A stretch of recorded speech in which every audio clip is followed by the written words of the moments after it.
तो नमस्कार दोस्तों, स्वागत है मगन ट्यूटोरियल्स में। उम्मीद करता हूं सब लोग स्वस्थ होंगे, व्यस्त होंगे, ज़बरदस्त होंगे। दोस्तों, आप लोग लंबे समय से कमेंट कर रहे हैं कि सर क्या NIST DLED का मामला अभी लंबा खींचेगा, क्योंकि सबसे बड़ी एक परेशानी यही है। देखिए, कई केस ऐसे होते हैं जो लंबा खींच जाते हैं। जैसे आप BEd BTC को ही देख लीजिए तो लगभग ये 3 सालों तक ये केस मोटी मोटा चला और अभी जाके इसका फैसला 11 अगस्त को आया है। तो उसके संबंध में हम लोग बातचीत करेंगे, लेकिन आप लोग के सबसे बड़े जो सवाल हैं वो यही है कि सर क्या ये केस लंबा खींचेगा। तो इसका जवाब मैं आपको यही दूंगा कि देखिए, ये केस लंबा अब नहीं खींचने वाला। कई कारण हैं और सबसे बड़ा कारण तो यही है कि इसी मामले की वजह से उत्तराखंड में वैकेंसी लटकी हुई है। लगभग 2600 पदों पे वैकेंसी थी, तो ये लटक गई है और आगे भी सरकार को वैकेंसीज लानी है। सरकार की भी अपनी मजबूरी है, वो भी कहीं ना कहीं जब चुनाव सामने आ रहे हैं तो वो भी चाहेगी कि वैकेंसियाँ करके और कम से कम मतदाताओं को कुछ तो दिखाया जाए कि जो लोक सेवा का कार्य है वो कर रहे हैं।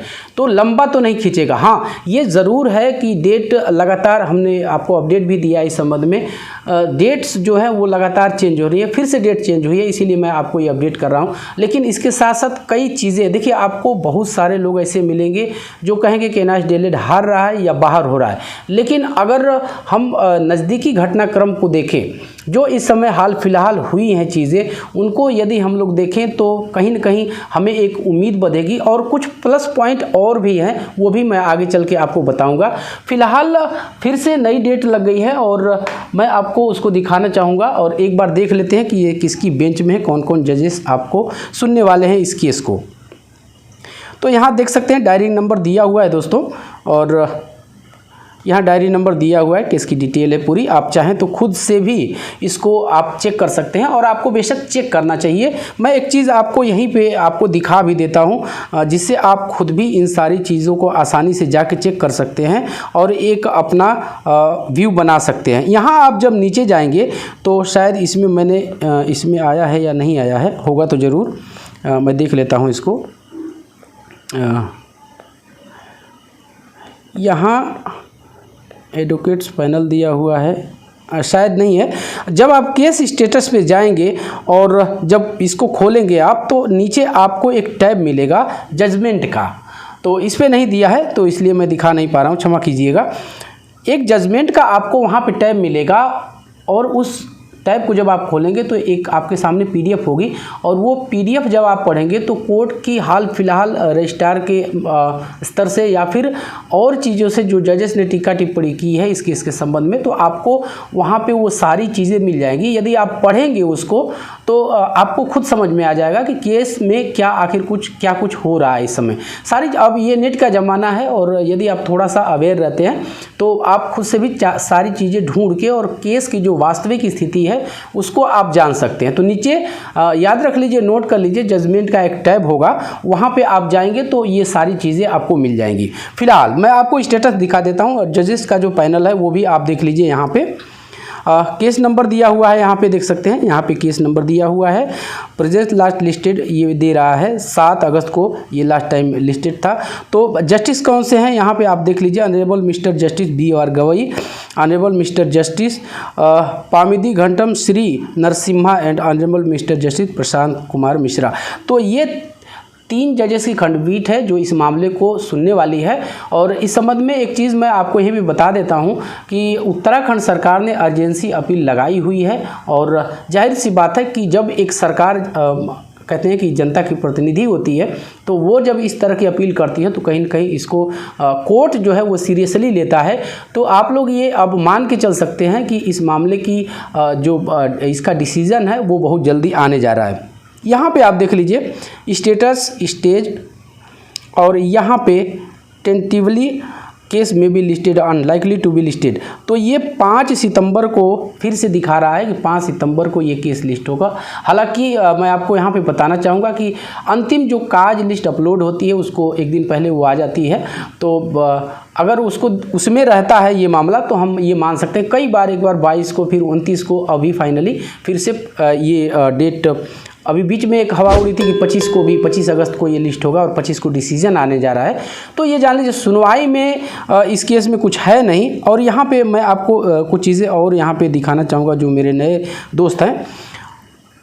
ये टॉप लिस्टेड किया है, top of the board order date ये 7 को इन्होंने किया है कि टॉप लिस्टेड होगा। मैंने आपको अपडेट भी किया था। NMD का मतलब आप लोग समझ लीजिए, नॉन मिसलेनियस डे। जो मिसलेनियस डे होते हैं उस पर जो नए केसेस होते हैं, एडमिशन स्टेज के केसेस होते हैं तो वो सुने जाते हैं, और नॉन मिसलेनियस डे पे आपको जो रेगुलर केसेस सुने जा रहे हैं उनकी सुनवाइयाँ ही होती हैं। तो ये आप लोग समझ गए। अब यहाँ पे एक बहुत बड़ा ये प्रश्न है कि इसका डिसीज़न कब तक आ सकता है, और क्या ये जो मामला है ये मामला अभी लंबा खींचने वाला है, क्या इसका डिसीज़न कब तक आ सकता है। तो देखिए, जहाँ तक हमें लगता है, ऐसा जो जानकारियाँ हमें मिली हैं उसके अनुसार अब ये केस बहुत लंबा नहीं खींचेगा।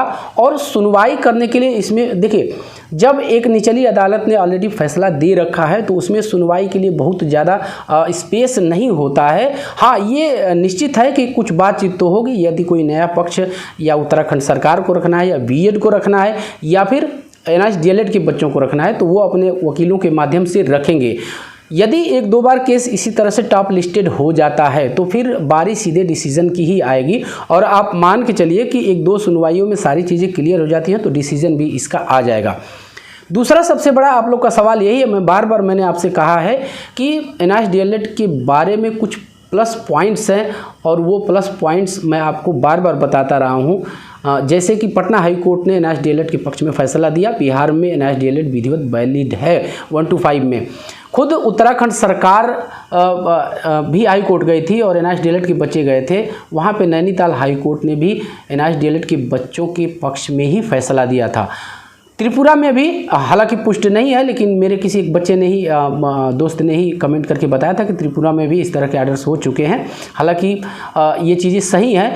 तो कई कोर्ट्स के आप ये मान सकते हैं कि 2-3 उच्च न्यायालयों के जो डिसीजंस हैं वो NIST-DLED के पक्ष में। तो ये एक बहुत बड़ा प्रश्न है, जब एक राज्य स्तर की न्यायालय इस तरह के फैसले देती है और वो सुप्रीम कोर्ट में जाता है तो कहीं न कहीं जजेस को ऐसा लगेगा कि अब ऐसा तो है नहीं, एक अधिकारों की बात है, कोई किसी जज के पास ज़्यादा राइट्स हैं, उनका ज़्यादा अधिकार है, किसी का कम है, लेकिन विद्वता के मामले में अब उच्च न्यायालय के जज के विद्वता के बारे में आप सवाल नहीं उठा सकते। जजेस सारे विद्वान होते हैं, और जब एक मेरे कहने का सिर्फ इतना मतलब है कि यदि एक अदालत से फैसला आ जाता है, उस पर कोई डिसीजन आ चुका है और ऊपरी अदालत में अपेक्स कोर्ट में ये मामला जाता है, तो कहीं ना कहीं ये बल मिलता है कि एक अदालत इस पे फैसला पहले ही दे चुकी है और वो देखेंगे किसके पक्ष में दे चुकी है। तो जो भी दलीलें उत्तराखंड सरकार या बीएड के बच्चों के पास होगी वो अपनी दलीलें रखेंगे, उनका अधिकार है। और बाकी जो समय होगा आपसे कुछ रिटर्न सबमिशन मांग लिए जाएंगे और डिसीजन आप मान के चलिए कि बहुत जल्दी आने जा रहा है इस केस का। तो मोटी मोटा हम कह सकते हैं कि NIST-DLED बाहर नहीं होगा। बीएड बीटीसी मामले का जो फैसला आया उसमें भी कहीं ना कहीं कोर्ट ने रेखांकित किया कि जो DLED है, हालांकि ये NIST का मामला नहीं था, लेकिन DLED जो है वो उसको वैलिड माना गया और उसको एक तरह से एक्सपर्ट माना गया 1-5 को पढ़ाने के लिए। तो बीएड बीटीसी के मामले से भी हम ऐसा कह सकते हैं कि कहीं ना कहीं एक ऐसी पृष्ठभूमि बन गई है, हम कह सकते हैं एक ऐसा बैकग्राउंड बन गया है कि जो फैसला आएगा वो NIST-DLED के पक्ष में ही आएगा। हालांकि बीएड के जो बच्चे हैं वो तरह तरह के अभी धरना प्रदर्शन और तरह तरह का उन्होंने एक कैंपेन करना शुरू कर दिया है, और कई राज्यों में इससे संबंधित कुछ अपडेट्स भी आई हैं कि राज्यों ने बीएड के संबंध में कुछ कदम उठाए हैं। जैसे हम आसाम का एक उदाहरण ले सकते हैं। अभी हाल ही में आसाम की जो कैबिनेट है उसकी 7वीं मीटिंग हुई थी और उसमें साफ साफ कहा गया है कि बीएड को पीआरटी में शामिल किया जाएगा, और उस तरह से वो अपनी जो नियमावली है वो बदल रहे हैं। तो ये मामला बीएड का तो लंबा खींचेगा, कोई भी शामिल हो, लेकिन NIST-DLED के बच्चों ने भी यदि किया है, एलिजिबिलिटी हासिल किया है, तो उनको भी शामिल होना चाहिए। तो मामला यही है दोस्तों। अपडेट को लिस्टेड है केस, क्या कुछ होता है वहाँ पे, और सारी चीज़ें फर्दर कोई भी अपडेट आएगी तो हम आपके सामने उसको लेके ज़रूर आएंगे। हाँ, इतना आप लोग से ज़रूर कहना चाहेंगे कि कई बच्चे ऐसे कमेंट कर रहे थे कि सर पढ़ाई में मन नहीं लग रहा है, हम तैयारी नहीं कर पा रहे हैं, पता नहीं क्या होगा सुप्रीम कोर्ट से, हम वैलिड होंगे या नहीं होंगे। देखिए, आप कुछ भी होंगे, जीवन के रास्ते कभी बंद नहीं होते। मैं एक आप बड़ा भाई मान सकते हैं, अपना दोस्त मान सकते हैं, छोटा भाई जो भी आपको मानना है वो मान लीजिए, लेकिन इतना निश्चित है कि जीवन जीने के रास्ते कभी बंद नहीं होते। इन केस NIST-DLED बाहर भी हो जाता है, मैं केवल कह रहा हूँ आपसे, मैं ऐसा नहीं कहता। देखिए सारी चीज़ें मैंने आपको बता ही दिया। पटना उच्च न्यायालय ने, पटना हाई कोर्ट ने एनआरसी डीएलएड के पक्ष में फैसला दिया। खुद नैनीताल हाई कोर्ट जो उन्होंने भी एनआरसी डीएलएड के पक्ष में दिया। त्रिपुरा में भी इसी तरह का फैसला आया। तो कहीं ना कहीं पक्ष मजबूत है। और मेरे कहने का सिर्फ अर्थ इतना है कि 1 सेकंड के लिए आप मान भी लीजिए कि एनआरसी डीएलएड बाहर हो जाता है, तो भी आपको अपनी स्टडी पे फोकस ज़रूर रखना है। ये मैं इसलिए कह रहा हूँ क्योंकि कहीं ना कहीं आपसे ज़्यादा हमें अनुभव है। मैं कह सकता हूँ आपसे हम ज़्यादा सीनियर हैं, तो जीवन में जो कठिनाइयाँ आती हैं, जो परेशानियाँ आती हैं, उसके बारे में हम आपसे कहीं ना कहीं बेहतर, आप भी जानते हैं, हम जानते हैं इस चीज़ को, लेकिन कहीं ना कहीं हम आपसे बेहतर जानते हैं। और आपसे कह रहे हैं कि एक बार यदि आप अध्ययन से हट जाते हैं, एक बार यदि आप अध्ययन से हट जाते हैं, तो आप इतना विश्वास कर लीजिए कि फिर से आपको उसमें एक तरह से लगने में, उसमें घुलने मिलने में आपको टाइम लग जाता है। तो शुरुआत आप जारी रखिए। आप जो भी तैयारी कर रहे हैं, जिस भी एग्ज़ाम की, पीआरटी की ही तैयारी कर रहे हैं, सुपर टेट की ही तैयारी कर रहे हैं, आप शिक्षक भर्ती कर रहे हैं, आप उस तैयारी को कतई न छोड़िए। और पढ़ाई कभी बेकार नहीं जाती। आप ज़्यादा पढ़ लेंगे तो कोई नुकसान तो होने वाला नहीं है। तो एक शिक्षक, एक बड़ा भाई, जो भी आप मान सकते हैं, एक दोस्त होने के नाते ये चीज़ें मैं आपसे कह रहा हूँ। तो पढ़ाई अपनी जारी रखिए, फैसला आएगा और बहुत चांस है, बहुत संभावना है, प्रबल संभावना है कि फैसला मानी सुप्रीम कोर्ट से एनआरसी डीएलएड के ही पक्ष में आने जा रहा है। तो बस दोस्तों, यही था आज की इस वीडियो में। फर्दर कोई भी अपडेट आएगी तो हम आपके सामने ज़रूर आएंगे। और चलते चलते वही रिक्वेस्ट दोस्तों, कृपया आप इस चैनल को लाइक, शेयर और सब्सक्राइब ज़रूर कीजिए दोस्तों। जब आप ऐसा करते हैं तो हमें एक मोटिवेशन ज़रूर मिलता है। मिलते हैं अगली वीडियो में, तब तक के लिए नमस्कार।